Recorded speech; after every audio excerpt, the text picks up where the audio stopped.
Os cristãos devem ler o livro de Enoque. O livro de Enoque é um dos livros perdidos da Bíblia. Podemos confiar no livro de Enoque. Agora, o livro de Enoque é certamente interessante, não é mesmo? É muito antigo. É interessante quando você lê, porque algumas coisas nele são verdadeiras.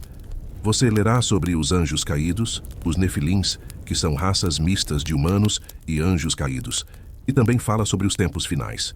Uma grande parte dele se concentra na linha do tempo de Gênesis 6 em grande detalhe, explicando os anjos caídos e como influenciaram negativamente a humanidade. E também é interessante que tenham encontrado o livro de Enoque entre outros livros da Bíblia, quando descobriram os manuscritos do Mar Morto.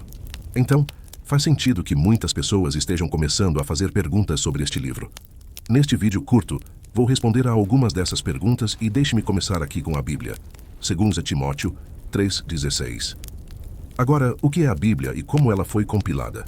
Então, as Escrituras, a Bíblia como a conhecemos hoje, foram compiladas pelos livros do Antigo Testamento, os profetas, depois Jesus, os relatos de testemunhas oculares de Jesus, Mateus, Marcos, Lucas e João, e também pelo que os outros apóstolos depois de Jesus escreveram para nós através do Espírito Santo.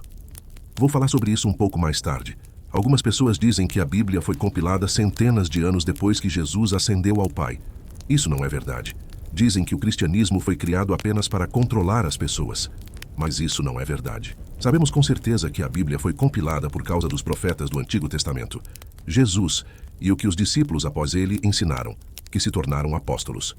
Quero dizer, o primeiro cânon foi o cânon de Muratori, compilado em 170 d.C., e tinha todos os livros do Novo Testamento, exceto Hebreus, Tiago, 1 e 2 Pedro e 3 no João.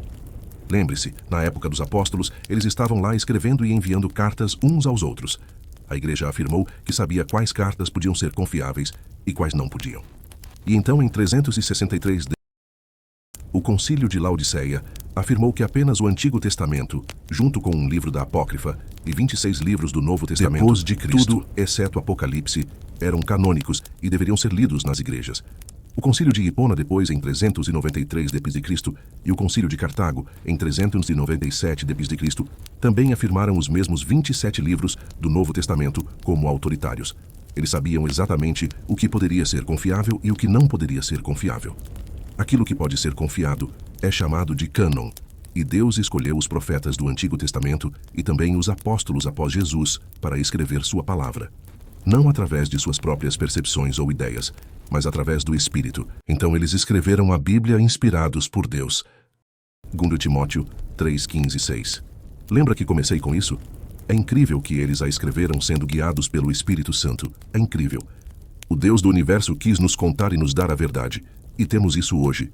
Agora, apenas porque algo é antigo, não significa que você deva simplesmente confiar nele.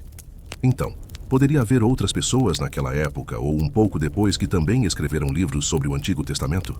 Coisas que aconteceram sobre Jesus e também os apóstolos? Claro.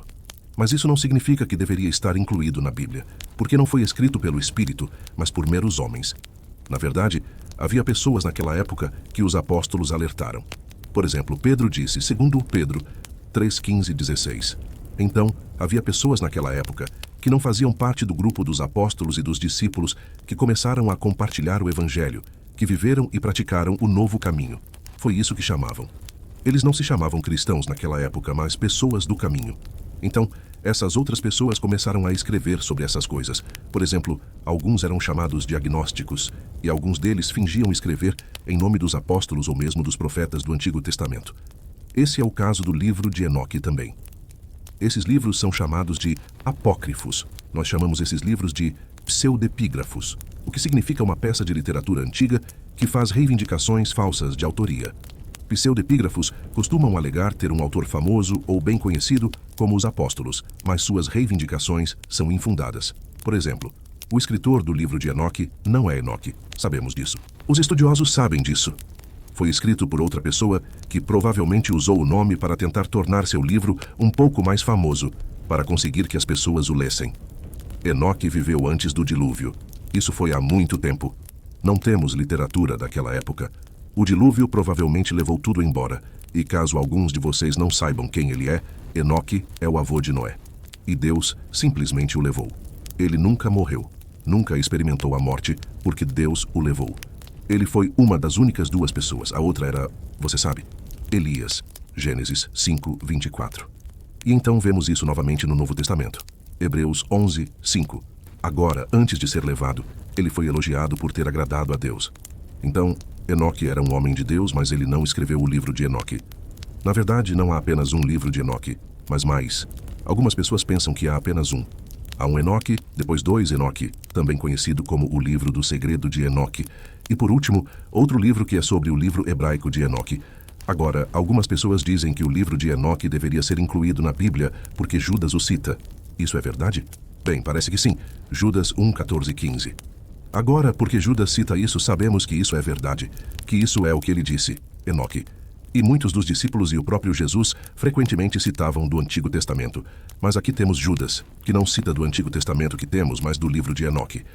Mas só porque essa parte que ele citou é verdadeira, não significa que todo o livro de Enoque seja verdadeiro, que deveria fazer parte da palavra de Deus, soprada por Deus mesmo.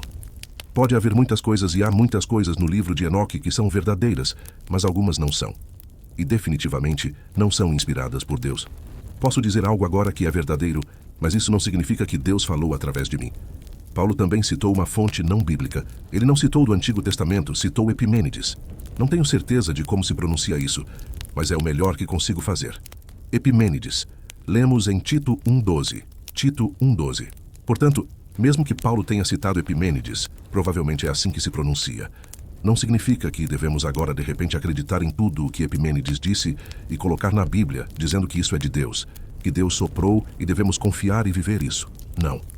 Nós confiamos nos profetas que Deus escolheu, no Antigo Testamento, e nos apóstolos no Novo Testamento e em Jesus. O que eles disseram e revelaram para nós através das Escrituras. Isso é a vontade de Deus. A Bíblia que temos hoje está completa. Agora você pode ler o livro de Enoque? Claro que pode. Há coisas lá que são verdadeiras e muito interessantes, até mesmo para mim, mas você precisa de discernimento. E não assuma que tudo nele é verdade, porque há muito nele que não é verdade e historicamente incorreto. E estou falando agora de todos os livros apócrifos.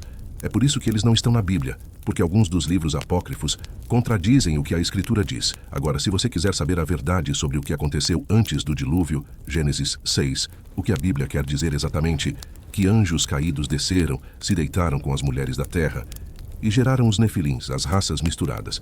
E o que aconteceu depois do dilúvio, você sabe, como começou a Torre de Babel e as novas religiões. Tudo isso, fizemos uma série completa sobre isso que eu acho que você realmente vai gostar. Então, por favor, assista a este vídeo aqui. Eu te vejo lá. Lembre-se de se inscrever se ainda não o fez. E sempre lembre disso, Deus te ama. E eu também te amo. Tchau.